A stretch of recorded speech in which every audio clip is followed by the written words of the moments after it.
गुन्हेगारी आणि बेकायदेशीर धंद्यांवर अंकुश ठेवण्यासाठी पोलीस नेहमीच सतर्क असतात, पण काही वेळा गुन्हेगारांचे जाळे इतके मोठे असते की ते शोधून काढणे मोठे आव्हान ठरते। अमरावती पोलिसांनी अशाच एका रॅकेटचा पर्दाफाश केलाय, जिथे कोणत्याही परवानगीशिवाय गाड्या स्क्रॅप केल्या जात होत्या। या कार्यवाहीत लाखो रुपयांचा स्क्रॅप जप्त करण्यात आला असून अनेक आरोपींना अटकही करण्यात आली आहे। अमरावतीच्या गुन्हे शाखेने ट्रान्सपोर्ट नगर परिसरात एका मोठ्या कारवाईत विनापरवाना स्क्रॅप करणाऱ्या एका मोठ्या टोळीचा पर्दाफाश केलाय। मिळालेल्या गुप्त माहितीनुसार ट्रान्सपोर्ट नगर येथे काही लोक कोणत्याही अधिकृत परवानगीशिवाय जुन्या गाड्या स्क्रॅप करण्याचे काम करीत होते। यानंतर पोलीस आयुक्तालयाच्या गुन्हे शाखेने तातडीने छापा टाकलाय। या छाप्यात पोलिसांना धक्काच बसला। तिथे 48 लाख रुपयांपेक्षा जास्त किमतीच्या स्क्रॅप केलेल्या गाड्या आणि इतर साहित्य आढळून आले। विशेष म्हणजे या गाड्या स्क्रॅप करण्याकरिता कोणत्याही प्रकारची आरटीओची परवानगी घेण्यात आलेली नव्हती।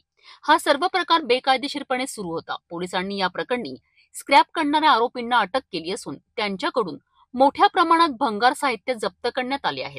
ही कारवाई अमरावती पोलिसांकरिता एक मोठे यश आहे, कारण अशा बेकायदेशीर कामांमुळे अनेकदा गुन्हेगारी वाढते आणि चोरांना चोरीच्या गाड्या विकण्याकरिता एक सुरक्षित ठिकाण मिळते। या कारवाईमुळे अशा बेकायदेशीर धंद्यांना निश्चितच मोठा आळा बसणार आहे। पोलीस आयुक्तालय गुन्हे शाखेने ट्रान्सपोर्ट नगरमध्ये छापा टाकून येथे चोरीच्या गाड्या पकडलेल्या आहेत। ज्या गाड्यांना स्क्रॅप करून विकण्याचा व्यवसाय हा ट्रान्सपोर्ट नगरमध्ये केला जाते। यामध्ये गुन्हे शाखेचे प्रमुख संदीप चव्हाण यांनी कारवाई केली असून या ठिकाणी ही कारवाई कशी झाली आणि कसा माल जप्त करण्यात? अमरावती शहरातील ट्रान्सपोर्ट नगर या परिसरामध्ये काही मोठमोठी स्क्रॅपची आणि भंगारची दुकानं असल्याची माहिती मिळाली आणि आज सकाळी लवकरच 7 वाजल्यापासून ही मोहीम हातात घेऊन अशी सर्व दुकानं चेक केली आणि सदरच्या ज्या गाड्या किंवा जो मुद्देमाल त्या ठिकाणी होता, या मुद्देमालाच्या एकंदरीत त्याच्या मालकीबद्दल, त्याच्या एकंदरीत कायदेशीर प्रक्रियेबद्दल त्यांना विचारणा केली असता, त्या दुकानाच्या मालकांना विचारणा केली असता त्यांच्याकडे कोणतेही कायदेशीर पुरावे दिसून आलेले नाही। त्यामुळे महाराष्ट्र पोलीस कायद्याप्रमाणे आपल्याला तो चोरीचा आहे असा संशय निर्माण झाला आणि त्याप्रमाणे आपण सर्व मालकांना 41 कलम 41 प्रमाणे अटक केलेली आहे आणि जो माल आहे तो चोरीचा संशय आमचा बळावल्याने सर्व मुद्देमाल सुमारे 48 लाख रुपयाचा मुद्देमाल यामध्ये आम्ही जप्त केलेला आहे। एकूण याच्यामध्ये आरोपी किती वाढले? 3 आरोपी आहेत, 3 मालक आहेत जे त्यांच्या दुकानातून हा माल जप्त केलेला आहे। ते सध्या आपण त्यांना आरोपी केला आहे। हा माल कुठून आलेला आहे, आणखी कोणाकोणाकडे त्यांनी डिस्ट्रीब्यूट केला त्यानंतर याबाबत सविस्तर तपास चालू आहे। आपल्याकडे अशी सुद्धा माहिती आहे की शहरामधून जे काही चारचाकी वाहन जे आहेत चोरीला जातात आणि ट्रान्सपोर्ट नगरमध्ये ते विकल्या जातात असं म्हटलं जातं। अगदी बरोबर आहे। त्याच अनुषंगाने आम्ही ही मोहीम राबवली होती की जे वाहनातल्या चोरीचे काही तोडल्या जातात का, स्क्रॅपमध्ये त्याची तोडफोड होते का, या अनुषंगाने अद्याप तर अशी खात्रीशीर कोणतीही बातमी आम्हाला आत्ताची जी माहिती आहे, जे वाहनं मिळाले आहेत त्याचे इंजिन नंबर 33 नंबर हे फोडलेले आहेत। त्यामुळे आता निश्चित त्यामध्ये सांगणं उचित होणार नाही, परंतु तपासादरम्यान आरोपी तज्ञ केलेल्या इंट्रॉगेशनमध्ये ही बाब जर पुढे आली तर ती गंभीर असेल। अमरावती गुन्हे शाखेची ही कारवाई निश्चितच कौतुकास्पद आहे। यामुळे शहरातील अवैध धंद्यांवर अंकुश बसण्यास मदत होईल। या प्रकरणी सखोल चौकशी करून यामागे आणखी कुणाचा हात आहे का याचाही तपास करणे आवश्यक आहे, जेणेकरून अशा प्रकारच्या गुन्हेगारीला मुळापासून संपविता येईल।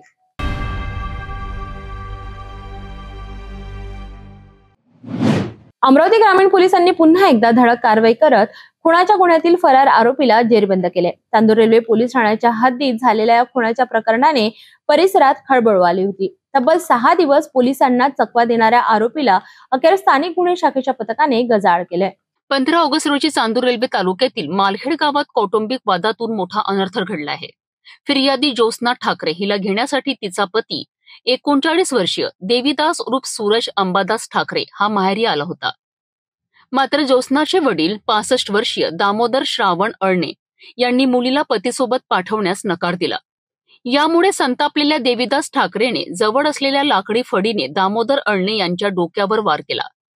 या हल्ल्यात दामोदर अळणे गंभीर जखमी झालेत। त्यांना नागपूर मेडिकल कॉलेजमध्ये दाखल करण्यात आले आहे, परंतु उपचारादरम्यान त्यांचा मृत्यू झालाय। या दरम्यान मुलीचे रक्षण करण्यासाठी आलेल्या प्रभा अळणे यांच्यावरही आरोपीने हल्ला करून त्यांना जखमी केलेत। या घटनेनंतर आरोपी देवीदास ठाकरे फरार झाला। चांदूर रेल्वे पोलीस ठाण्यात गुन्हा दाखल करण्यात आला आहे। त्याचा शोध सुरू असताना स्थानिक गुन्हे शाखेला गुप्त माहिती मिळाली आहे की आरोपी कडमजापूर ऑटो स्टॉप जवळ दिसून आला आहे। पोलीस उपनिरीक्षक मूलचंद भांबुरकर यांच्या नेतृत्वाखालील पथकाने तात्काळ धाव घेतली व आरोपीला ताब्यात घेतले। नंतर त्याला पुढील कारवाईकरिता चांदूर रेल्वे पोलीस ठाण्यात सुपूर्द करण्यात आले। ही कारवाई पोलीस अधीक्षक विशाल आनंद, अप्पर पोलीस अधीक्षक पंकज कुमावत यांच्या आदेशाने तसेच पोलीस निरीक्षक किरण वानखडे यांच्या मार्गदर्शनाखाली करण्यात आली आहे. खुनाचा गंभीर गुन्हा करून फरार झालेल्या आरोपीला स्थानिक गुन्हे शाखेने अटक केल्याने नागरिकांमध्ये पोलिसांच्या कार्यप्रणालीबद्दल समाधान व्यक्त केले जात आहे. अमरावती ग्रामीण पोलिसांनी दाखवलेली तत्परता ही खरंच कौतुकास्पद आहे.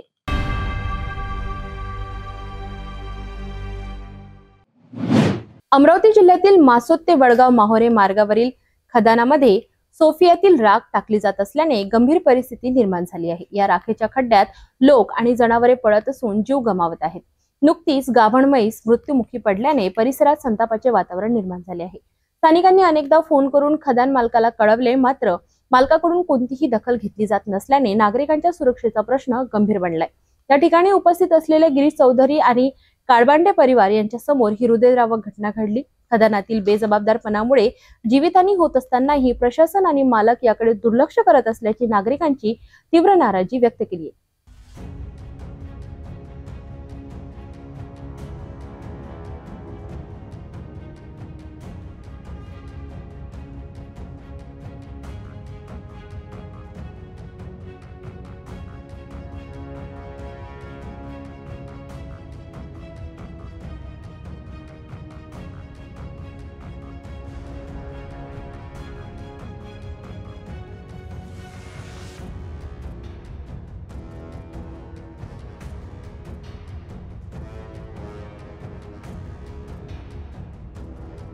सकाळी 6 वाजता म्हणजे रात्री 6 वाजतापासून म्हैस फसलेली आहेत.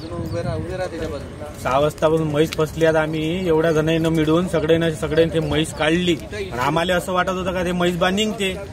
ते म्हैस निघते तर अशी येऊन बसली. 8-8:30 वाजेपर्यंत ती म्हशीची वाट पाहिली. 5-10 वेळा चक्रा मारल्या त्याच्यात.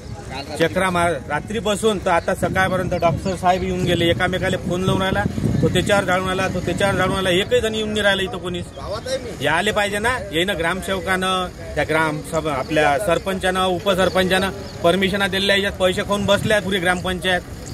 करून काय राहिले हे म्हैस पुरीच्या मायबीन मराले हे झाली. एक जण येऊन नाही राहिला इथं कोणीच. या आले पाहिजे ते ना. ट्रक उभा राहते तो इथंच. हे नका फोडू.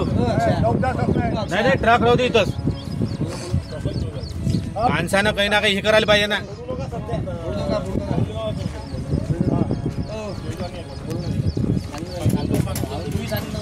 हे ना या आले पाहिजे. एकही नाही येऊन राहिलं इथं. हे जर लवकरात लवकर नाही म्हैस भरून दिली पाहिजे तेवढी. मालकाईले फोन लावून राहिला, मालकही उचलून नाही राहिला. एकही मालक फोन नाही उचलून राहिला. तो त्याच्यावर ढकलू राहिला. काल रात्रीपासून म्हैस पडलेली आहे आणि नेहमीच असे म्हैस पडल्या जाते असं गावकऱ्यांच्या वतीनं सांगण्यात येते. आणि याच्यामध्ये तार कंपाऊंड वगैरे काहीच केलेलं नाही आहे. हे जर पूर्ण पाहिलं तर राखीनं भरलेलं आहे. आणि ज्या खदान बांधकांना यांनी फोन केलेला वगैरे आहे ते काही त्याचा रिस्पॉन्स देत नाही. आणि अशीच जर जीवितहानी होत राहिली तर आज तर गुरंढोर आहे, उद्या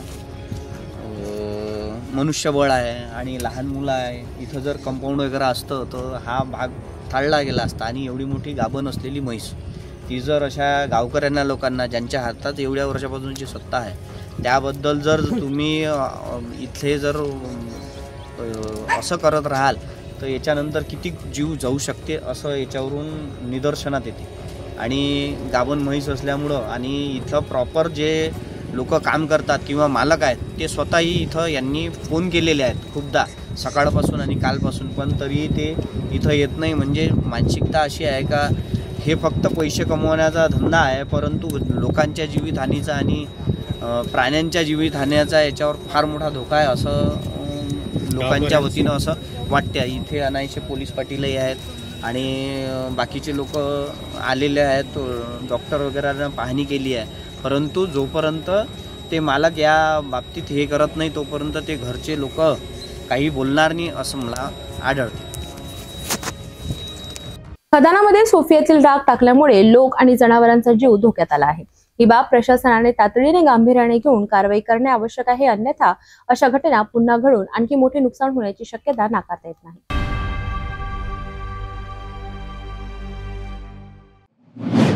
अमरावती शहरातील वाढत्या वाहतुकीच्या कोंडीमुळे नागरिक त्रस्त झाले होते. या समस्येवर तोडगा काढण्यासाठी आता प्रशासनाने कठोर पावले उचलली आहेत. नुकत्याच झालेल्या बदल्यांमुळे बडनेऱ्यामधील वाहतूक विभाग अधिक सक्रिय झाला असून नियमांचे उल्लंघन करणाऱ्यांवर दंडात्मक कारवाई सुरू करण्यात आली आहे. अमरावती शहराची वाहतूक व्यवस्था अधिक चांगली करण्याकरिता प्रशासनाने कंबर कसली आहे. मनपा आयुक्त सौम्या शर्मा आणि पोलीस आयुक्त अरविंद चावरिया यांच्या नेतृत्वाखाली झालेल्या बैठकीत शहरातील वाहतूक कोंडी, अपुरी पार्किंग व्यवस्था आणि पदपथांवरील अतिक्रमणे यांसारख्या गंभीर समस्यांवर चर्चा झाली. या बैठकीनंतर लगेचच वाहतूक विभागातील अधिकारी आणि कर्मचाऱ्यांच्या बदल्या करण्यात आल्या. या बदल्यांचा परिणाम म्हणून बडनेरा पोलीस स्टेशन अंतर्गत वाहतूक पोलीस आता पूर्णपणे ऍक्टिव्ह झाले आहेत. बडनेरा नवी वस्ती बसस्थानक जवळ यवतमाळ वाय पॉइंट, जय हिंद चौक, जुनी वस्ती परिसर आणि अल्मास गेट चौकासारख्या महत्वाच्या ठिकाणी वाहतूक पोलिसांनी विशेष तपासणी मोहीम सुरू केली आहे. वाहतूक शाखेच्या या कारवाईमुळे अनेक नियमबाह्य गोष्टींवर नियंत्रण मिळण्यास मदत झाली आहे. याच मोहिमेचा भाग म्हणून जय हिंद चौकात PSI शब्बीर खान आणि त्यांच्या सहकाऱ्यांनी केवळ 5 तासात 19 वाहन चालकांवर दंडात्मक कारवाई केली आहे. नो पार्किंग, नो एंट्री, कागदपत्रे नसणे आणि ट्रिपल सीट दुचाकी चालविणे यांसारख्या नियमांचे उल्लंघन करणाऱ्यांवर ही कारवाई करण्यात आली आहे. या कारवाईतून केवळ 5 तासात 16,650 रुपयांचा दंड वसूल करण्यात आलाय. वाहतूक शाखेचे वरिष्ठ पोलीस निरीक्षक विल्हेकर यांच्या मार्गदर्शनाखाली ही मोहीम यशस्वी झाली आहे. वाहतूक पोलिसांच्या या सक्रियतेमुळे वाहतुकीच्या नियमांना न जुमानता मनमानी करणाऱ्या वाहन चालकांमध्ये भीतीचे वातावरण निर्माण झाले आहे. काही नागरिकांनी या कारवाईचे स्वागत केले आहे आणि यापुढेही अशीच कठोर कारवाई सुरू ठेवल्यास शहरातील वाहतूक व्यवस्था सुधारण्यास नक्कीच मदत होईल अशी आशा व्यक्त केली जात आहे. या मोहिमेमुळे अमरावती शहरात वाहतूक नियमांची अंमलबजावणी प्रभावीपणे होताना दिसत आहे. वाहतूक पोलीस आणि नागरिकांच्या सहकार्याने ही मोहीम यशस्वी झाल्यास भविष्यात शहरातील वाहतूक अधिक सुरळीत होईल अशी अपेक्षा आहे.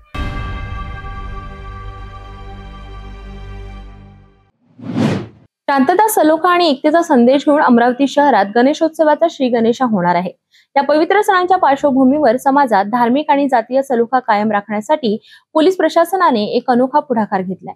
बडनेरा पोलीस स्टेशनच्या वतीने आयोजित या संयुक्त बैठकीत पोलीस आयुक्त अरविंद चावरिया यांच्या निर्देशानुसार शांतता समितीचे सदस्य आणि वरिष्ठ अधिकारी एकत्र आले. या बैठकीचा उद्देश होता गणेशोत्सव, पोळा आणि ईद-ए मिलाद सारखे सण एकजुटीने साजरे करणे आणि त्यातून निर्माण होणाऱ्या समस्यांवर एकत्रितपणे उपाय शोधणे.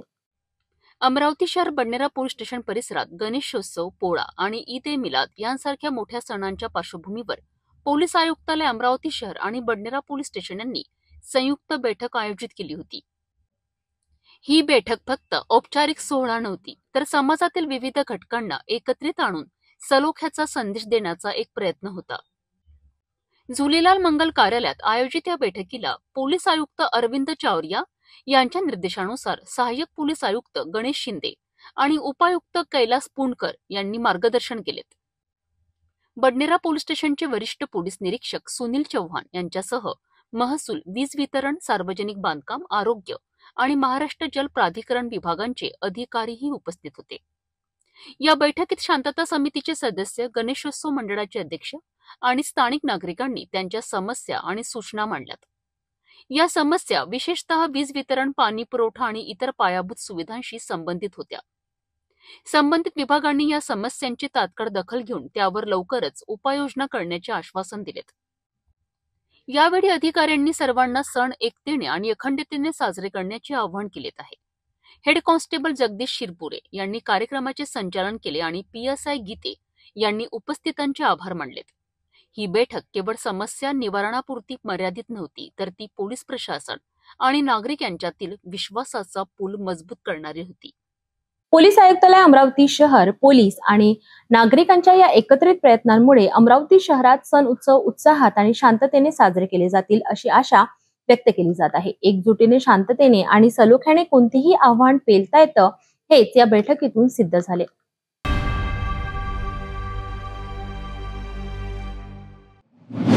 सण उत्सव आणि निवडणुकांच्या पार्श्वभूमीवर शहरात कायदा आणि सुव्यवस्था राखण्यासाठी पोलीस प्रशासन सज्ज आहे. याच तयारीचा भाग म्हणून अमरावती पोलीस आयुक्तांनी एक मोठा निर्णय घेतलाय. शहरातील 55 सराईत गुन्हेगारांना तडीपार करण्यात आले आहे. जनतेने सतर्क राहावे आणि हे तडीपार गुन्हेगार शहरात दिसल्यास पोलिसांना तात्काळ माहिती द्यावी, असे आवाहन पोलीस आयुक्त अरविंद चावरिया यांनी केले. अमरावती शहरात आगामी काळात पोळा, गणेशोत्सव, नवरात्रोत्सव, ईद यांसारखे सण आणि स्थानिक स्वराज्य संस्थांच्या निवडणुका होणार आहेत. या पार्श्वभूमीवर संभाव्य गुन्हेगारी करणाऱ्यांवर नियंत्रण ठेवण्यासाठी पोलीस विभाग सक्रिय झाला आहे. पोलीस आयुक्तालयाने 50 सराईत गुन्हेगारांना शहर हद्दीतून तडीपार केले आहे. पोलीस आयुक्त अरविंद चावरिया यांनी नागरिकांना सतर्क राहण्याचे आवाहन केले आहे. जर हे तडीपार गुन्हेगार शहरात लपून छपून आढळले किंवा त्यांच्याबाबत कोणतीही माहिती मिळाल्यास नागरिकांनी तात्काळ पोलिसांना कळवावे, असे आवाहन करण्यात आले आहे. माहिती देण्यासाठी पोलीस नियंत्रण कक्षाचा क्रमांक 0721255100, पोलीस डायल 112 किंवा गुन्हे शाखेचे पोलीस निरीक्षक यांच्या मोबाईल नंबर 7972478500 वर संपर्क साधण्याचे आवाहन करण्यात आले आहे. या दरम्यान कायदा आणि सुव्यवस्था राखण्यासोबतच पोलीस प्रशासन मिशन वाईप आउट या अंतर्गत सामाजिक उपक्रमांमध्येही पुढाकार घेत आहेत. या अभियानाचाच एक भाग म्हणून येत्या 24 तारखेला भव्य सायकल मॅरेथॉन रॅलीचे आयोजन करण्यात आले आहे.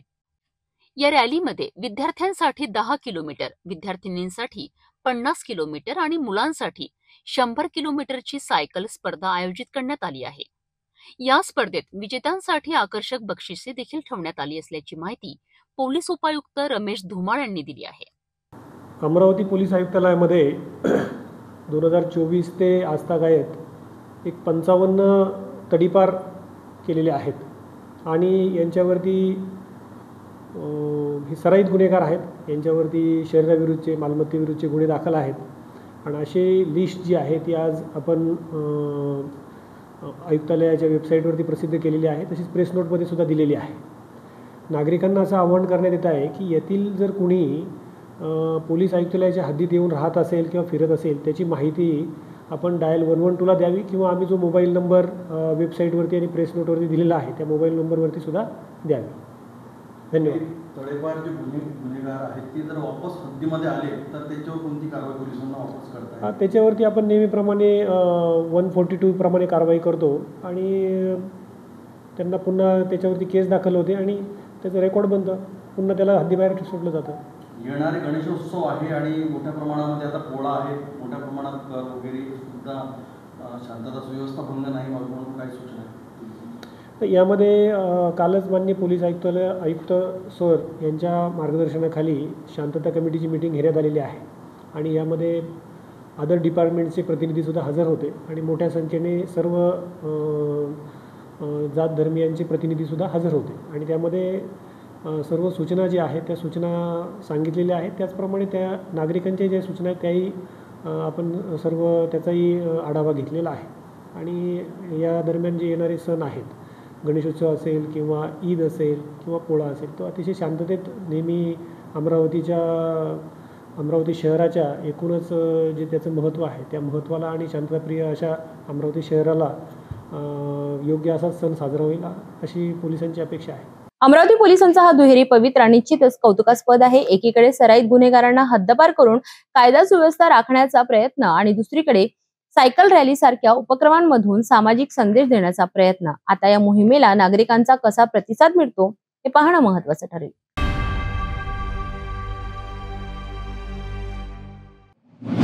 पश्चिम विदर्भात अवकाळी पावसाने हाहाकार माजवला आहे. अमरावती विभागीय आयुक्त कार्यालयाने नुकताच प्राथमिक अहवाल जाहीर केला असून त्यात 26 जणांचा मृत्यू, 250 जनावरांची हानी आणि तब्बल 2,29,000 हेक्टर शेती पिकांचे नुकसान झाल्याचे स्पष्ट झाले आहे. शेतकरी मोठ्या संकटात सापडला असून गावागावात भीतीचं वातावरण पसरलं आहे. पाहूया सविस्तर वृत्त. 1 जून ते 18 ऑगस्ट या कालावधीत पश्चिम विदर्भात पावसामुळे मोठ्या प्रमाणावर हानी झाल्याचे चित्र समोर आलं आहे. अमरावती, यवतमाळ, वाशिम, बुलढाणा आणि अकोला या 5 जिल्ह्यातील तब्बल 26 तालुक्यातील 760 गावांमध्ये आपत्तीचे सावट पसरले आहे. या काळात सुमारे 8,000 घरांची पडझड झाली आहे. 2,29,315 हेक्टर क्षेत्रातील तूर, कपाशी, सोयाबीनसह फळ पिके व भाजीपाला पिकांचे प्रचंड नुकसान झाले आहे. या नैसर्गिक आपत्तीत 26 जणांना आपला जीव गमवावा लागलाय, तर तब्बल 250 गुरांचा मृत्यू झाला आहे. सर्वाधिक नुकसान गेल्या 4 दिवसात झाले असून शेतकरी आर्थिक संकटात सापडले आहेत. प्रशासनाच्या मदतीकडे शेतकऱ्यांचे डोळे लागले आहेत, मात्र पीक हानीची भरपाई कधी आणि कितपत मिळणार याबद्दल संभ्रम आहे. सद्यस्थितीत अमरावती जिल्ह्यामध्ये एकूण 6,73,000 हेक्टर क्षेत्रावर पेरणी झालेली आहे.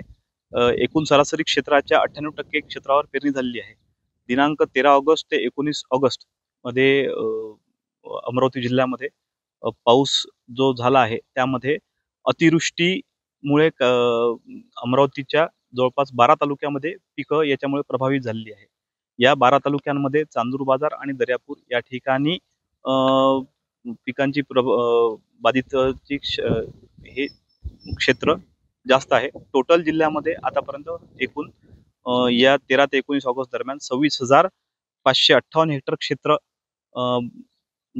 क्षेत्रावर पिकं बाधित झाल्याचं तालुका स्तरावरून आम्हाला अद्याप रिपोर्टिंग आहे. याच्यामध्ये सोयाबीन, कापूस, तूर आणि काही प्रमाणात संत्रा पिकाचं नुकसानीचं अहवाल आम्हाला कळवण्यात आले आहेत.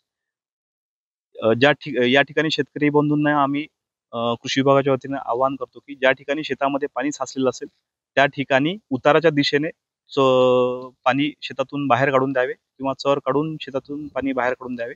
ज्या ठिकाणी पिकाला अशा वेळेस मुळाशी श्वासोच्छवासामुळे पिकाशी हवा खेळती राहत नाही त्यावेळेला 13-0-45 तसेच 0-52-34 सारखे खत फवारणीचा विद्यापीठाचा सुद्धा या ठिकाणी सोयाबीन पिकावर सल्ला देण्यात येतो. पश्चिम विदर्भातील ही आकडेवारी धक्कादायक आहे. शेतकऱ्यांच्या हातची पिके उद्ध्वस्त झाली आहेत. शेतकरी हवालदिल झालेले असताना प्रशासनाने तातडीने मदतीसाठी पुढे यावं हीच शेतकऱ्यांची अपेक्षा.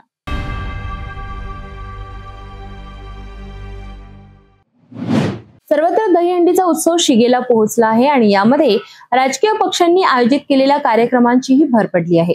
अमरावतीमध्ये शिवसेनेने गाडगेनगर येथे भव्य दहीहंडीचे आयोजन केले आहे. या दहीहंडीसाठी लाखो रुपयांची बक्षिसे ठेवण्यात आली, पण उत्साहाच्या भरात झालेल्या एका चुकीमुळे आयोजकांना जेसीबी बोलवावा लागला. काय घडलं नेमकं जाणून घेऊया. अमरावतीमधील गाडगेनगर येथील गाडगेबाबा महाराजांच्या मंदिरासमोरील प्रांगण दहीहंडीच्या उत्साहाने गजबजून गेले आहे. शिवसेनेने आयोजित केलेल्या या दहीहंडी स्पर्धेत गोविंदा पथकांसाठी मोठं बक्षीस ठेवण्यात आलं आहे. प्रथम पारितोषिक 1,51,000, द्वितीय 1 लाख आणि तृतीय 51,000 असं घसघशीत बक्षीस असल्याने अनेक गोविंदा पथक या स्पर्धेत सहभागी झाले आहेत. फ्रेंड्स पथक, धामणगाव रेल्वे, कालभैरव पथक अशा एकूण 5 गोविंदा पथकांनी या स्पर्धेत हजेरी लावली आहे. शिवसेनेचे महानगर प्रमुख संतोष बद्रे यांच्या नेतृत्वात हा सोहळा पार पडत आहे आणि शिवसेनेचे अनेक पदाधिकारीही मोठ्या संख्येने उपस्थित आहेत. मात्र दहीहंडीकरिता वापरल्या जाणाऱ्या क्रेनसाठी जागा योग्य नसल्याने एक मोठी अडचण निर्माण झाली. मैदानावर पाण्यामुळे चिखल झाला होता आणि त्यातच दहीहंडी टांगलेली क्रेन फसली. या क्रेनला बाहेर काढण्याकरिता खूप प्रयत्न करावे लागले, परंतु शेवटी जेसीबी बोलावल्याशिवाय पर्याय राहिलेला नाही. ही घटना उत्साही वातावरणात एक छोटासा व्यत्यय ठरली, परंतु लवकरच जेसीबीच्या मदतीने क्रेनला बाहेर काढण्यात आलं आणि दहीहंडीचा सोहळा पुन्हा एकदा सुरू झाला. दहीहंडीचा उत्साह, लाखो रुपयांची बक्षिसे आणि गोविंदा पथकांचा थरार या सर्वांच्या जोडीला क्रेन फसण्याची घटना हा एक छोटासा अपघात होता. पण या निमित्ताने कार्यक्रमाच्या नियोजनातील त्रुटी समोर आली. मात्र तातडीने केलेल्या उपाययोजनांमुळे हा सोहळा पुन्हा सुरू झाला आणि गोविंदा पथकांचा उत्साह कायम राहिला.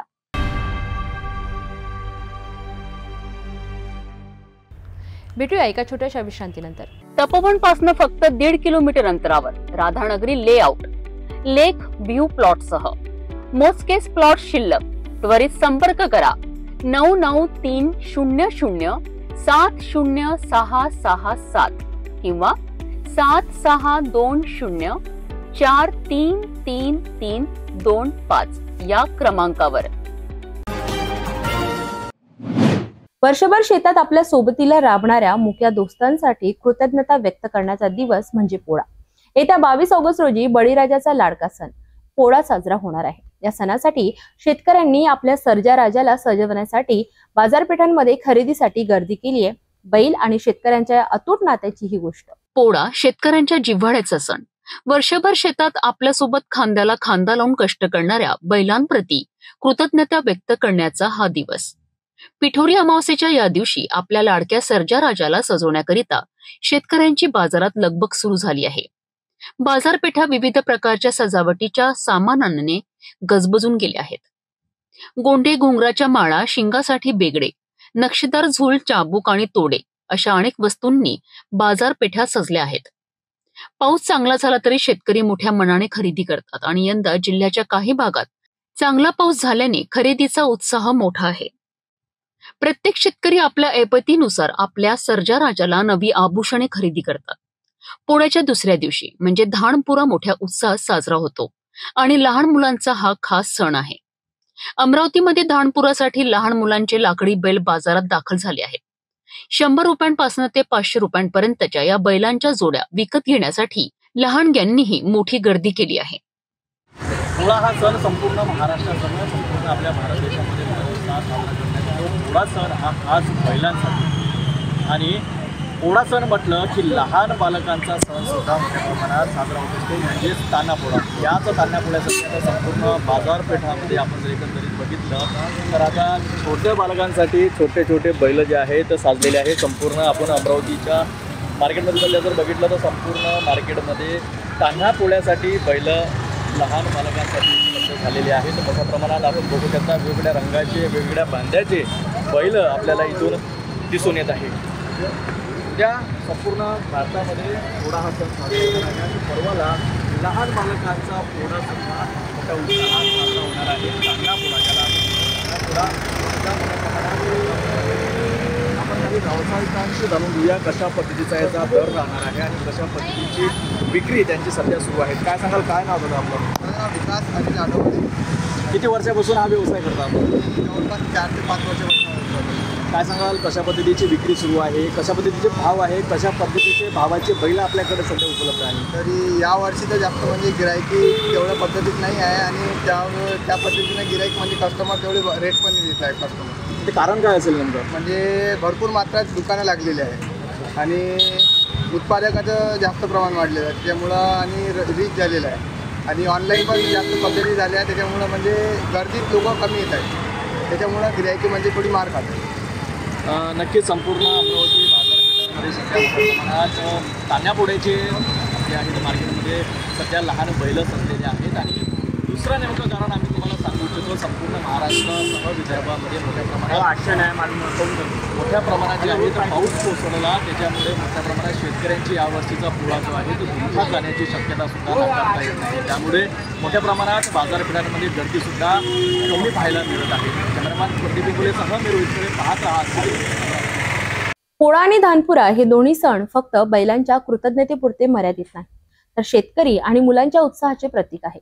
पोळा हा शेतकऱ्यांच्या कष्टाला आणि त्यांच्या सोबत्याला दिलेला मान आहे, तर धानपुरा बालकांच्या निरागस आणि आनंदाची परंपरेची जपवणूक करणारा सण आहे.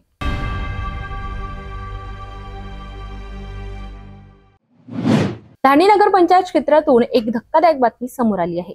प्रभाग क्रमांक 6 मध्ये एका घरात खाटेवर झोपलेल्या अवस्थेत एका महिलेचा मृतदेह आढळला. धारणी पोलिसांनी घटनास्थळी धाव घेतली असून तपास सुरू केलाय. मृत्यूचं नेमकं कारण अद्याप अस्पष्ट आहे. धारणी नगर पंचायत कार्यालय अंतर्गत प्रभाग क्रमांक 6 मध्ये सकाळी एक दुःखद घटना घडली. जुन्या कॉलेज जवळ एका घरात खाटेवर झोपलेल्या अवस्थेत एका महिलेचा मृतदेह आढळून आला. ही महिला मूळची धारणीची असून लग्नानंतर ती मध्य प्रदेशातील पिपलिया प्रीतमपूर येथे राहत होती. राखी पौर्णिमेसाठी ती आपल्या मुलासोबत धारणी इथे आली होती. या घटनेची माहिती मिळताच धारणी पोलीस स्टेशनचे ठाणेदार अवतार Singh Chavan, PSI Satish झालटे, ASI Kasdekar, ASI Jammu आणि महिला पोलिसांच्या पथकाने घटनास्थळी धाव घेतली. मृतदेह ताब्यात घेऊन पुढील तपास सुरू आहे. हा मृत्यू नैसर्गिक आहे की घातपात याबद्दल कोणतीही माहिती अद्याप समोर आलेली नाही. पोलीस या प्रकरणाचा सखोल तपास करीत आहेत. तर धारणीतील या घटनेचा पोलीस तपास सुरू आहे. या संबंधित अधिक तपशील पोलीस तपासानंतर समोर येतील.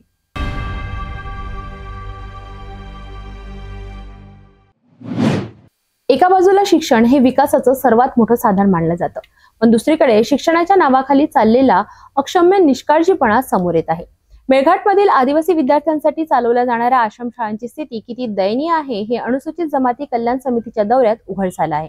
विद्यार्थ्यांच्या शिक्षणाकडे पूर्णपणे दुर्लक्ष, मूलभूत सुविधांचा अभाव आणि प्रशासकीय अनास्थेमुळे कोट्यवधी रुपयांचा खर्च कसा व्यर्थ जात आहे याचा धक्कादायक प्रकार समोर आलाय.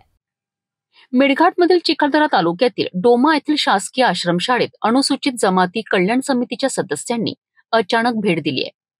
शाळेची स्थिती पाहून समितीचे सदस्य अक्षरशः चक्रावून गेलेत.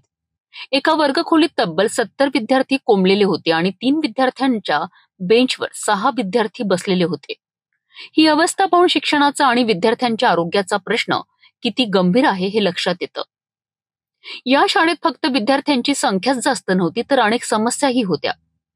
वसतिगृहात निवासाची व्यवस्था गुरांप्रमाणे असल्याचं दिसून आलं. डबल डेकर पलंगावर चढण्यासाठी शिड्या नाहीत. फुटलेल्या खिडक्यांमुळे पावसाचं पाणी आत येऊन विद्यार्थ्यांच्या गाद्या ओल्या झाल्या आहेत. सर्वात धक्कादायक बाब म्हणजे लाखो रुपये खर्च करूनही विद्यार्थ्यांना पुस्तके आणि गणवेश मिळालेला नाही, ज्यामुळे त्यांच्या शिक्षणाची पातळी अत्यंत खालावलेली दिसली. समितीच्या सदस्यांनी 11वीच्या विद्यार्थ्यांना डेट ऑफ बर्थ विचारलं तर त्याला फक्त वर्ष सांगता आलं. स्टँडअप म्हटल्यावर स्टँड ॲप्स असा उच्चार विद्यार्थ्यांनी केला. यावरूनच शिक्षणाचा दर्जा किती खालावला आहे हे स्पष्ट होत आहे. या सर्व गंभीर परिस्थितीवर समितीचे अध्यक्ष आमदार दौलत दरोडा यांनी तीव्र संताप व्यक्त केलाय आणि तातडीने चौकशी समिती नेमून अहवाल सादर करण्याचे आदेश दिले आहेत. मेळघाटातील आदिवासी विद्यार्थ्यांच्या भवितव्याशी खेळ सुरू आहे. याकडे आता प्रशासनाने गंभीरपणे लक्ष देणे आवश्यक आहे.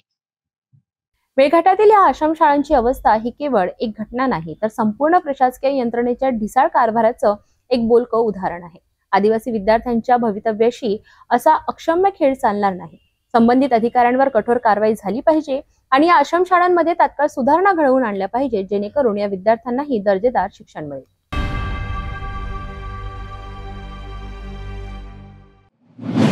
सध्या पावसाळ्यामुळे राज्यभरात अनेक ठिकाणी रस्त्यांची दुरावस्था झाल्याचे चित्र समोर येत आहे. असाच एक धक्कादायक प्रकार अमरावती जिल्ह्यातील कुरुम ते मधापुरी मार्गावरून समोर येत आहे. या मार्गावरील मोठे खड्डे आणि पाण्यामुळे रस्ता पूर्णपणे वाहून गेल्याने इथल्या नागरिकांना जीव धोक्यात घालून प्रवास करावा लागत आहे. या समस्येकडे प्रशासनाचे दुर्लक्ष का होत आहे यावर अधिक माहिती जाणून घेऊया. अमरावती जिल्ह्यातील कुरुम रेल्वे स्टेशन ते मधापुरी हा मार्ग दुरावस्थेमुळे चर्चेत आहे. हा रस्ता केवळ गावातील लोकांसाठीच नाही तर विद्यार्थी, शेतकरी आणि रेल्वे कर्मचाऱ्यांसाठीही एक महत्त्वाचा दुवा आहे. मात्र पावसाळ्यामुळे या रस्त्यावर जागोजागी मोठे खड्डे पडले आहेत आणि शेतातील पाणी थेट रस्त्यावर आल्यामुळे वाहतुकीला मोठा अडथळा निर्माण झाला आहे. आपण बघितले की रस्त्यावर चिखल आणि पाण्याचे साम्राज्य पसरले आहेत. ज्येष्ठ नागरिकांना या चिखलातून चालणे जवळजवळ अशक्य झाले आहेत. अनेक वाहने या खड्ड्यांमध्ये अडकत आहेत, ज्यामुळे अपघाताचा धोका वाढला आहे. स्थानिकांनी दिलेल्या माहितीनुसार या रस्त्याची अवस्था इतकी बिकट झाली आहे की नागरिकांना जीव धोक्यात घालून प्रवास करावा लागतोय.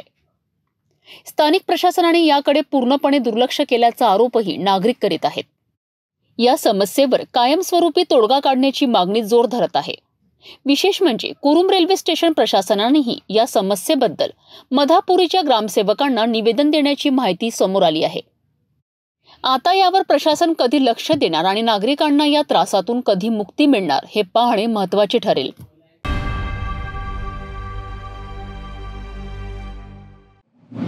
आर्थिक अडचणीत सापडलेल्या निराधार आणि वृद्ध नागरिकांना मदतीचा हात देणाऱ्या श्रावणबाळ योजनेचे मानधन गेल्या 7 ते 8 महिन्यांपासून मिळालेच नाहीये.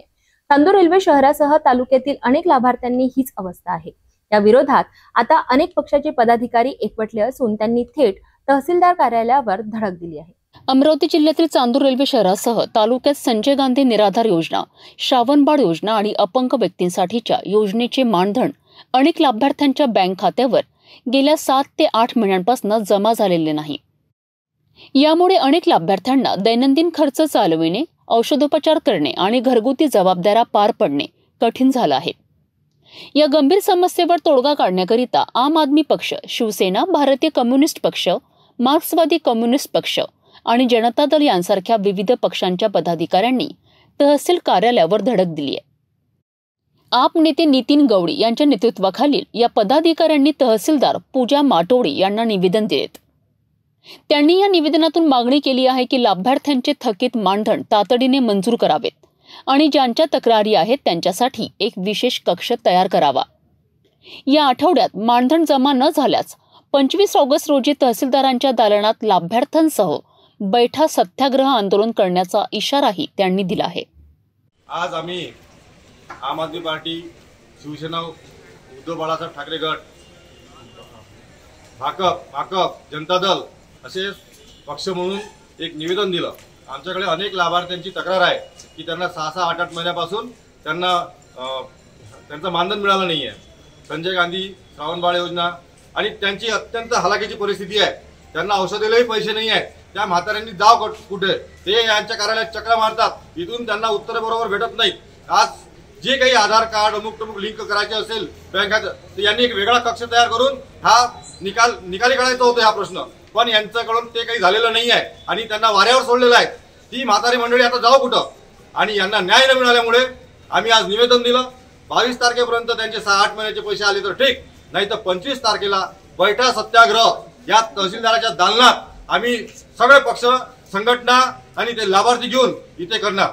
थकीत मानधनामुळे त्रस्त झालेल्या लाभार्थ्यांना न्याय मिळवून देण्यासाठी आता विविध पक्ष मैदानात उतरले आहेत. या समस्येवर लवकरात लवकर तोडगा निघेल अशी अपेक्षा व्यक्त केली जात आहे.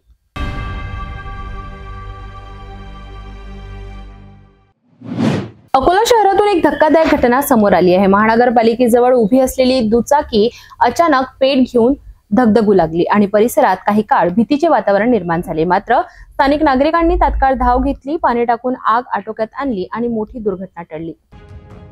अकोला शहरातील महानगरपालिकेजवळील मुख्य रस्त्यावर उभी असलेली दुचाकी अचानक पेट घेऊन धगधगू लागली.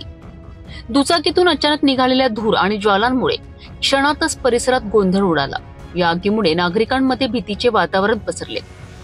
या घटनेची माहिती मिळताच स्थानिक नागरिकांनी तात्काळ धाव घेतली. स्वतःच्या प्रयत्नातून पाणी टाकून आगीवर नियंत्रण मिळवण्याचा प्रयत्न त्यांनी केला. नागरिकांच्या सतर्कतेमुळे आग मोठ्या प्रमाणावर पसरली नाही आणि मोठा अनर्थ टळला. या दरम्यान नागरिकांनी अग्निशमक विभागाला तात्काळ माहिती दिली. काही वेळातच अग्निशमक दलाच्या गाड्या घटनास्थळी दाखल झाल्यात आणि उर्वरित आगीवर नियंत्रण मिळवलेत. मिळालेल्या माहितीनुसार दुचाकीला लागलेल्या आगीचे नेमके कारण अद्याप स्पष्ट झालेले नाही. मात्र प्राथमिक अंदाजानुसार ही आग विद्युत शॉर्ट सर्किट किंवा पेट्रोल गळतीमुळे लागली असावी अशी शक्यता वर्तवली जात आहे. या घटनेत सुदैवाने कोणतीही जीवितहानी झाली नाही, मात्र दुचाकीचे मोठ्या प्रमाणावर नुकसान झाले आहे. नागरिकांच्या जागरूकतेमुळे ही आग वेळेत आटोक्यात आली आणि मोठी दुर्घटना टळली. अग्निशमन विभागाने वेळेवर दाखल होऊन उर्वरित आगही विझवली. मात्र या घटनेमुळे शहरात सुरक्षेचे प्रश्न पुन्हा एकदा ऐरणीवर आले आहेत.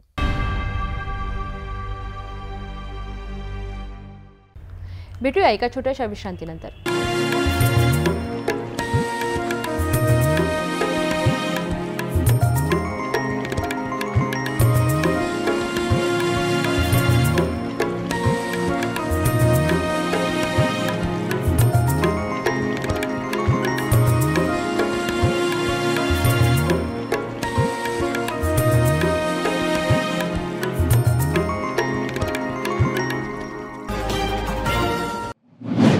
नागपूर जिल्ह्यातील देवलापारमध्ये घडलेला एक भीषण अपघात. अपघातानंतर आपल्या पत्नीचा मृतदेह दुचाकीवर बांधून नेण्यासाठी संघर्ष करणाऱ्या पतीच्या आक्रोशाला अखेर उत्तर मिळाले. कृत्रिम बुद्धिमत्तेचा म्हणजेच एआयच्या मदतीने तब्बल 700 किलोमीटर अंतरावरून आरोपी ट्रक आणि चालकाला शोधून काढण्यात पोलिसांना यश आलंय. 10 ऑगस्ट रोजी मोरफाटा दर्गा शिवारात हृदय पिळून टाकणारा अपघात झालाय.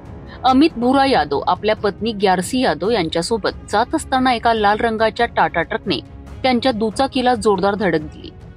दुर्दैवाने ग्यारसी यादव यांचा जागीच मृत्यू झालाय. परंतु अपघातानंतर आरोपी वाहन पडून गेल्याने गावकऱ्यांचा संताप उसळला. न्याय मिळणार का हा प्रश्न सर्वांच्या मनात निर्माण झाला होता. सुरुवातीला पोलिसांकडे कुठलाही पुरावा नव्हता. नंबर प्लेट नाही, साक्ष नाही, आरोपीचा मागमूस नाही. परंतु पोलीस अधीक्षक हर्ष पोद्दार यांच्या मार्गदर्शनाखाली तपासाला नवे वळण मिळाले. मार्वेल नावाच्या कृत्रिम बुद्धिमत्ता प्रणालीचा वापर करून परिसरातील सीसीटीव्ही फुटेज तासनतास तपासण्यात आले. अखेर तपासाला धक्का बसला. अपघात करणारे वाहन म्हणजे लाल रंगाचा टाटा ट्रक क्रमांक UP 14 MT 2190 असल्याचे स्पष्ट झालेत. यानंतर पोलिसांनी तातडीने कारवाई केली. तब्बल 700 किलोमीटर अंतरावर उत्तर प्रदेशमधील फरुखाबाद जिल्ह्यातील नगला खरीक गावात आरोपी चालक 28 वर्षीय सत्यपाल राजेंद्र याला ट्रकसह पकडण्यात आले. गावकऱ्यांचा विश्वास परत आला की गुन्हेगार कितीही पळाले तरी पोलिसांच्या जाळ्यातून सुटू शकत नाही. निष्पाप महिलेच्या मृत्यूला न्याय मिळवून देत देवलापार पोलिसांनी तंत्रज्ञानाचा वापर करून इतिहास घडवला आहे. एका अपघाताचा तपास सुरुवातीला अशक्य वाटत होता, पण एआयच्या मदतीने पोलिसांनी केवळ आरोपीचाच नाही तर न्यायाचाही शोध लावला. देवलापार पोलिसांच्या या धाडसी कामगिरीमुळे केवळ मृत महिलेच्या कुटुंबाला आधार मिळाला नाही तर संपूर्ण समाजालाही कायद्यावरचा विश्वास परत मिळाला आहे.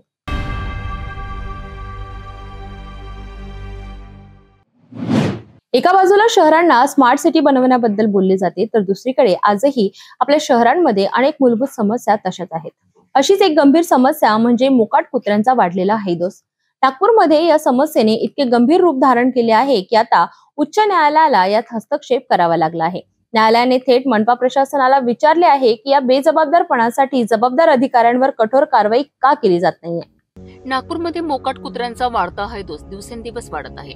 या कुत्र्यांच्या हल्ल्यात दररोज अनेक लोक जखमी होत आहेत. या गंभीर परिस्थितीची दखल घेत मुंबई उच्च न्यायालयाच्या नागपूर खंडपीठाने कडक भूमिका घेतली आहे. न्यायालयाने नागपूर महानगरपालिका आणि पोलीस आयुक्तांकडून स्पष्टीकरण मागवले आहेत. न्यायमूर्ती अनिल किलोर आणि अजित कडनेकर यांच्या खंडपीठाने विचारले आहे की अखेर जबाबदार अधिकाऱ्यांविरुद्ध कारवाई का केली जात नाहीये. न्यायालयाने म्हटले आहे की मोकाट कुत्र्यांवर नियंत्रण मिळवण्याकरिता अनेक कायदेशीर तरतुदी आणि आदेश उपलब्ध आहेत, तरीही परिस्थिती जैसे थे आहे. या विषयावर दाखल करण्यात आलेल्या जनहित याचिकेवर सुनावणी करताना न्यायालयाने मनपा आणि पोलीस प्रशासनाला 9 सप्टेंबर पर्यंत एक शपथपत्र दाखल करण्याचे निर्देश दिले आहेत. व्यावसायिक विजय तालेवार आणि मनोज शाक्य यांनी ही याचिका दाखल करून शहरातील मोकाट कुत्र्यांचा वाढता हैदोस समोर आणला होता. न्यायालयाने मनपाच्या अतिरिक्त आयुक्तांपासून ते सर्व झोनमधील सहाय्यक आयुक्त, उपायुक्त आणि पशुवैद्यकीय अधिकाऱ्यांपर्यंत त्या सर्व जबाबदार अधिकाऱ्यांची नावे घेऊन विचारले आहे की त्यांच्या उपस्थितीतही या समस्येवर नियंत्रण का मिळवता आले नाही. हे स्पष्ट आहे की प्रशासनाकडनं गंभीर हलगर्जीपणा केला जात आहे, ज्याचा फटका शहरातील नागरिकांना सहन करावा लागतोय. आता न्यायालयाच्या या कठोर भूमिकेनंतर प्रशासन कोणती पावले उचलते आणि नागपूरच्या लोकांना या त्रासातून कधी मुक्ती मिळते हे पाहणे महत्त्वाचे ठरेल. ही केवळ नागपूरचीच नाही तर देशातील इतर अनेक शहरांची ही कहाणी आहे. जेव्हा जनतेची हाक ऐकली जात नाही तेव्हा न्यायव्यवस्थेला हस्तक्षेप करावा लागतो. न्यायालयाचा हा निर्णय एक आदर्श उदाहरण बनू शकतो आणि अधिकाऱ्यांना त्यांच्या जबाबदाऱ्यांची जाणीव करून देऊ शकतो. आता मनपा प्रशासन आणि पोलीस आयुक्तांवर हे अवलंबून आहे की या आदेशाचे पालन कसे करतात आणि नागरिकांची सुरक्षा कशी सुनिश्चित करतात.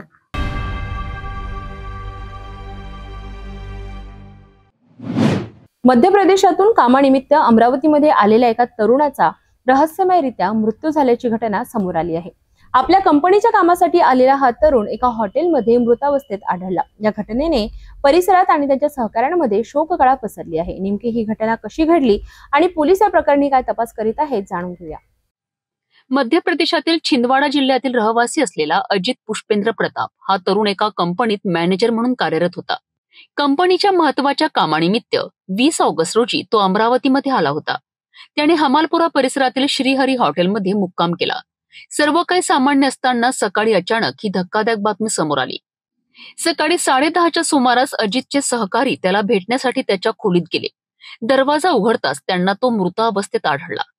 तात्काळ त्याला जिल्हा सामान्य रुग्णालयात दाखल करण्यात आले, परंतु डॉक्टरांनी त्याला मृत घोषित केलं. डॉक्टरांच्या प्राथमिक अंदाजानुसार हृदयविकाराच्या तीव्र झटक्याने त्याचा मृत्यू झाल्याची शक्यता आहे. अचानक घडलेल्या या घटनेमुळे कुटुंबावर दुःखाचा डोंगर कोसळला आहे. अवघ्या काही तासांपूर्वी कामासाठी उत्साहाने आलेला तरुण आज कायमचा निघून गेलाय. राजापेठ पोलीस या संपूर्ण प्रकरणाची कसून चौकशी करीत आहेत. अजितच्या मृत्यूमागचं नेमकं कारण शोधण्याचा प्रयत्न पोलीस करीत आहेत. कंपनीच्या कामासाठी परक्या शहरात आलेल्या एका तरुणाचा असा अचानक मृत्यू होणं ही खरंच दुर्दैवी घटना आहे. डॉक्टरांनी जरी हृदयविकाराचा झटका हे प्राथमिक कारण दिलं असलं तरी पोलीस तपासातूनच या मृत्यूमागचं खरं कारण समोर येईल. या घटनेने त्यांच्या कुटुंबियांना मोठा धक्का बसला आहे.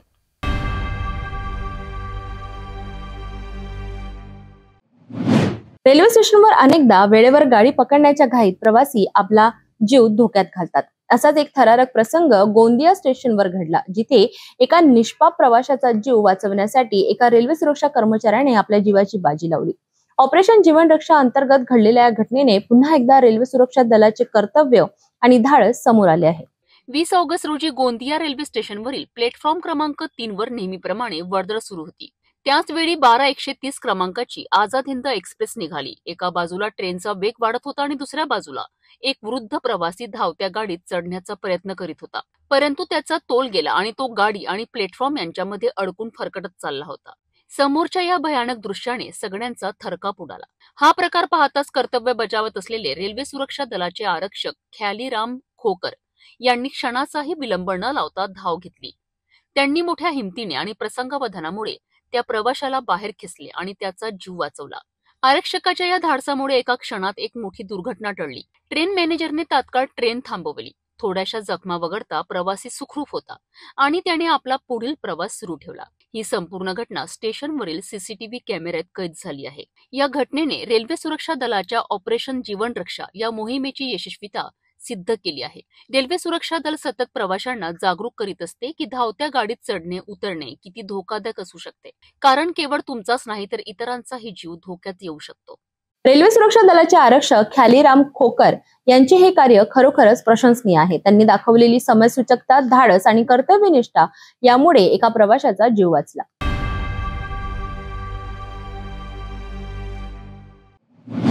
नागपूरची 135 वर्ष जुनी परंपरा आजही तितकाच उत्साहात जिवंत आहे. नागपूरकरांची ओळख ठरलेला मारबत उत्सव आज पारंपरिक पद्धतीने साजरा होत आहे. पिवळी आणि काळी अशा 2 मारबतांचा भव्य मिरवणुका शहरभर काढल्या जातात.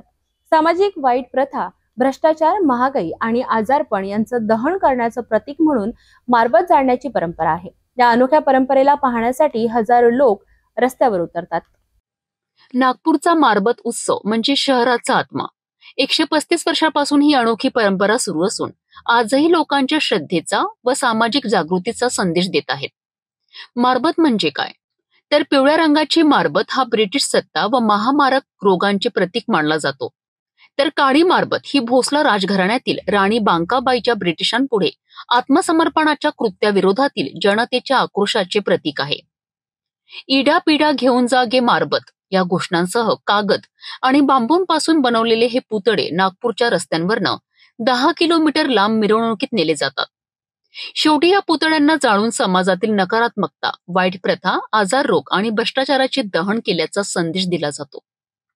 प्रत्येक वर्षी समाजातील तात्कालीन समस्यांना अधोरेखित करणारे बैज्या म्हणजे शुंभंकर तयार केले जातात. यंदा देखील महागाई, मद्यपान, भ्रष्टाचार, बेरोजगारी यांसारख्या विषयांवर लोकांनी बैज्या बनवून मिरवणुकीत प्रदर्शित केलेत आहे. इतवारी, तांडापेठ, नेहरू पुतळा चौक या भागातून निघालेल्या पिवळ्या व काळ्या मारबतांच्या मिरवणुका आज वातावरण भारून टाकत आहेत. पोलिसांनी सुरक्षेची चोख व्यवस्था केली असून पोलीस आयुक्त स्वतः परिस्थितीवर लक्ष ठेवून आहेत. नागपूरचा हा मारबत उत्सव फक्त परंपरा नाही तर सामाजिक संदेश देणारी अनोखी चळवळ आहे. नकारात्मकतेचा नाश आणि सकारात्मकतेचा विजय हेच या उत्सवाचं वैशिष्ट्य.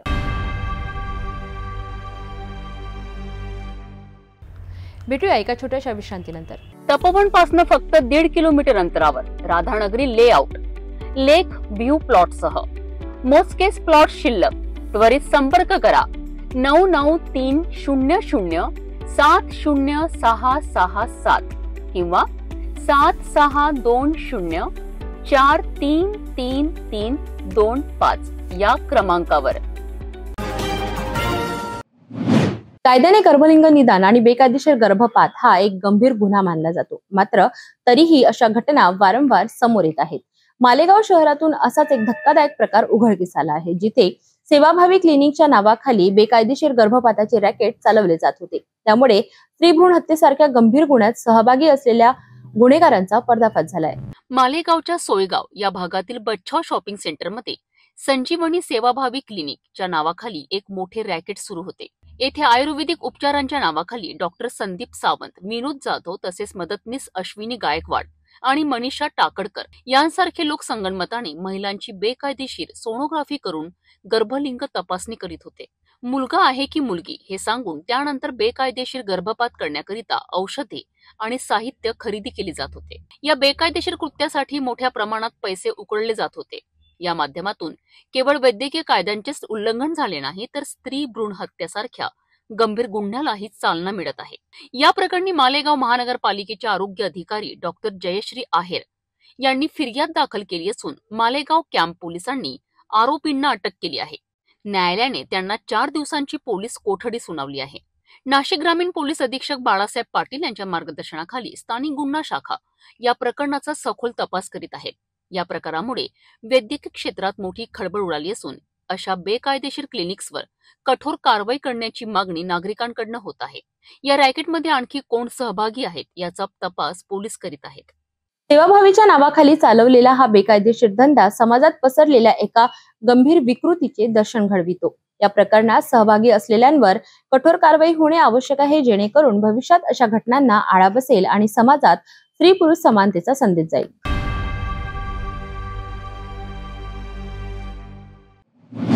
गुन्हेगारांचे धाडस वाढले असताना पोलीस यंत्रणा किती सतर्क आहे हे दाखविणारी एक घटना समोर आली आहे. नांदगाव शहरात पुन्हा एकदा सोनसाखळी चोरीची घटना घडली, पण यावेळेस चोरांना पळून जाण्याची संधी मिळाली नाही. पोलिसांच्या तत्परतेमुळे या सोनसाखळी चोरट्यांचा डाव हाणून पाडण्यात आला.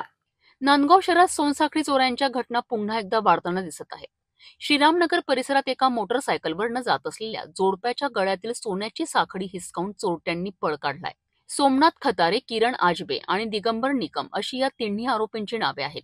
ही घटना घडल्यानंतर ते मडमाडच्या दिशेने पसार झाले होते, परंतु नांदगाव पोलिसांनी तात्काळ कारवाईची चक्रे फिरवलीत. पोलीस निरीक्षक दिनकर भदाणे यांच्या मार्गदर्शनाखाली हवालदार राजेंद्र मोरे, रवींद्र पवार आणि मुद्दस्सर शेख यांनी तातडीने तपास सुरू केलाय. कोपरगाव पोलिसांची मदत घेऊन त्यांनी तिन्ही आरोपींना जेरबंद केलेत. आरोपींकडनं गुन्ह्यात वापरलेली मोटारसायकल MH17DB 1265 आणि 5 ग्रॅम वजनाची सोन्याची साखळी असा एकूण मुद्देमाल पोलिसांनी जप्त केला आहे. आरोपींना न्यायालयात हजर करण्यात आले असता न्यायालयाने त्यांना 25 ऑगस्टपर्यंत पोलीस कोठडी सुनावली आहे. या संपूर्ण कारवाईमुळे शहरात पोलिसांच्या तत्परतेचे कौतुक होत आहे, तर दुसरीकडे सोनसाखळी चोरट्यांमध्ये भीतीचे वातावरण निर्माण झाले आहेत. नांदगाव पोलिसांनी दाखवलेली ही तत्परता नक्कीच कौतुकास्पद आहे. या धडाकेबाज कारवाईमुळे नागरिकांना काहीसा दिलासा मिळाला असला तरी शहरात वाढत्या सोनसाखळी चोऱ्यांना कायमचा आळा बसेल का हे येणाऱ्या काळातच कळेल.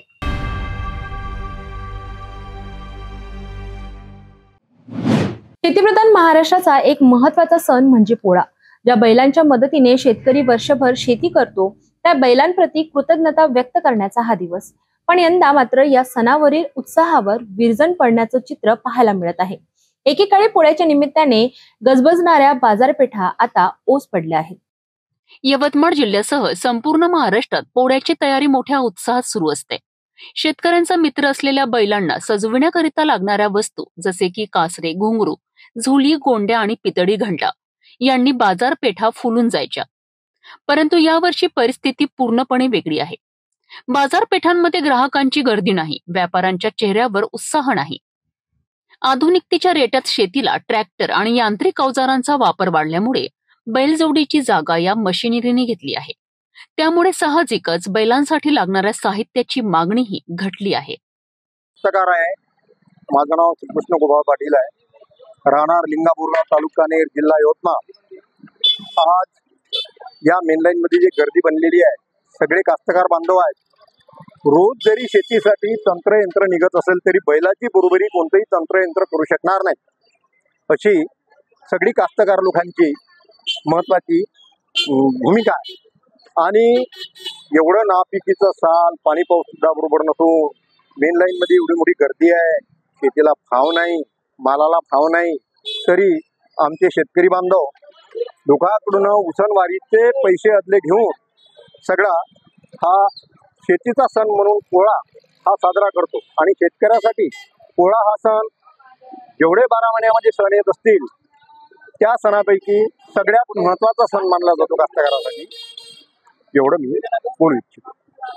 या रिपोर्टमधून एक गोष्ट स्पष्ट होती की आधुनिक तंत्रज्ञानाचा वापर वाढत असल्यामुळे शेतीचे स्वरूप बदलत आहे.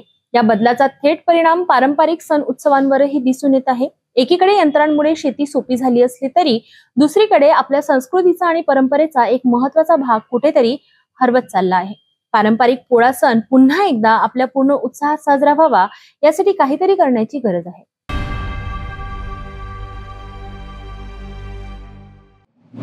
एका बाजूला निसर्गाच्या रौद्र रूपाचा अनुभव येत असताना दुसऱ्या बाजूला माणुसकीची एक सुखद गोष्ट समोर आली आहे. नांदेड जिल्ह्यात गेल्या 6 दिवसांपासून सुरू असलेल्या संततधार पावसामुळे अनेक गावांचा संपर्क तुटला. अशात 2 गावांमध्ये जिथे पाणी आणि अंधारामुळे सर्वजण अडकले होते तिथे महसूल प्रशासन आणि वैद्यकीय पथकाने मदतीचा हात दिला. एका गरोदर महिलेला वाचवून त्यांनी एक नवा आदर्श घालून दिला आहे. हा केवळ एक बचाव कार्य नाही तर प्रशासनाच्या संवेदनशीलतेचा विजय आहे. गेले 6 दिवस नांदेड जिल्ह्यात पावसाने कहर केला आहे. हिमायतनगर तालुक्यातील सिरपल्ली आणि डोलारी ही पैनगंगा नदीच्या काठावरची 2 गावे. पैनगंगा नदीला आलेल्या पुरामुळे या दोन्ही गावांचा जगाशी असलेला संपर्क पूर्णपणे तुटला होता. रस्ते पाण्याखाली गेले होते आणि गावकरी भीतीच्या छायेत होते. त्यांना कोणत्याही प्रकारची मदत पोहोचविणे अशक्य झाले होते. अखेरीस प्रशासनाने या गावांसाठी पाऊल उचलले. महसूल विभागाचे पथक आणि वैद्यकीय पथक बोटीने या गावांमध्ये पोहोचलेत. पथकाने सर्वप्रथम अत्यंत गरज असलेल्या एका गरोदर महिलेला बोटीद्वारे सुरक्षित बाहेर काढले. हा क्षण खरंच खूप महत्वाचा होता. यानंतर वैद्यकीय पथकाने संपूर्ण गावाची तपासणी केली. आजारी रुग्णांवर औषधोपचार केले आणि त्यांना धीर दिला. प्रशासनाने दिलेल्या माहितीनुसार या दोन्ही गावातील सर्व नागरिक सुखरूप आहेत. महसूल प्रशासन गेल्या 6 दिवसांपासून सतत त्यांच्या संपर्कात होते. या बचाव कार्याने हे सिद्ध झाले आहे की संकट कितीही मोठे असले तरी प्रशासनाची तत्परता आणि संवेदनशीलतेमुळे लोकांचे प्राण वाचू शकतात.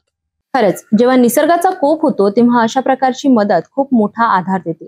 या बचाव पथकातील प्रत्येक कर्मचाऱ्याने स्वतःच्या जीवाची पर्वा न करता लोकांचे प्राण वाचविले. या घटनेने हे दाखवून दिले की प्रशासनाकडे संकटाच्या वेळी मदतीसाठी धावून जाण्याची क्षमता आणि इच्छाशक्ती दोन्ही आहे. या बचाव कार्याबद्दल आणि त्यांच्या कामगिरीबद्दल खरंच कौतुक केलं जात आहे.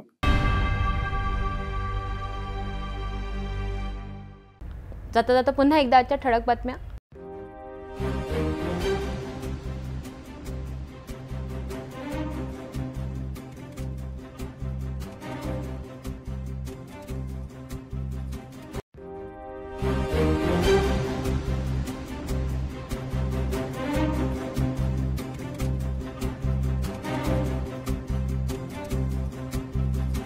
आपण आता सिटी न्यूज चॅनल आपल्या टीव्हीवर सुद्धा बघू शकता. यामध्ये next setup box number 117, Jio channel number 872, GTPL channel number 73, fast way channel number 256 वर बघू शकता. अमरावती जिल्ह्यानंतर विदर्भ आणि महाराष्ट्राचे दर्शक घर बसल्या आपल्या केबल टीव्हीवर सिटी न्यूजच्या बातमी पाहू शकता. यात Chhatrapati Sambhajinagar next setup box number 14, Yavatmal setup box number 12, Washim setup box number 26, Nanded setup box number 17, Mahur setup box number 7, Nagpur GTPL setup box number 469 आणि ACN setup box number 51, Akola RRC setup box number 899. लवकरच आम्ही आपल्यापर्यंत पोहोचणार आहोत. जर आपल्या टीव्हीवर सिटी न्यूज चॅनल दिसत नसेल तर आपल्या केबल ऑपरेटरशी संपर्क करावा. आपण सिटी न्यूज केबल व्यतिरिक्त YouTube, Facebook, Instagram आणि ट्विटरवर सुद्धा बघू शकता. याकरिता सोशल मीडिया अकाउंट सबस्क्राईब करा, फॉलो करा, लाईक करा. YouTube अकाउंट सबस्क्राईब करण्यासाठी सबस्क्राईब बटनला क्लिक करा आणि बेल आयकॉन दाबायला विसरू नका, कारण सर्वात आधी बातमी आपल्यापर्यंत पोहोचणार आहे. तसेच सिटी न्यूजचे फेसबुक पेज लाईक करा, Instagram आणि ट्विटर हँडल फॉलो करा. आपण व्हॉट्सअपवर सुद्धा सूचना देऊन न्यूज प्राप्त करू शकता. व्हॉट्सअप नंबर खाली स्क्रीनवर येत आहे. हे बातमीपत्र एवढंच थांबूया. पुन्हा भेटूया नवीन घडामोडींसोबत. तोपर्यंत नमस्कार. हर खबर पर पैनी नजर, हर मुद्दे पर सटीक वार, यही है सिटी न्यूज की पहचान. जहाँ सच्चाई की आवाज दबाई जाती है वहाँ सिटी न्यूज उठाता है सवाल. हर स्क्रीन पर, हर प्लेटफॉर्म पर हमारी मौजूदगी बोलती है. सिटी न्यूज हमेशा सच के साथ.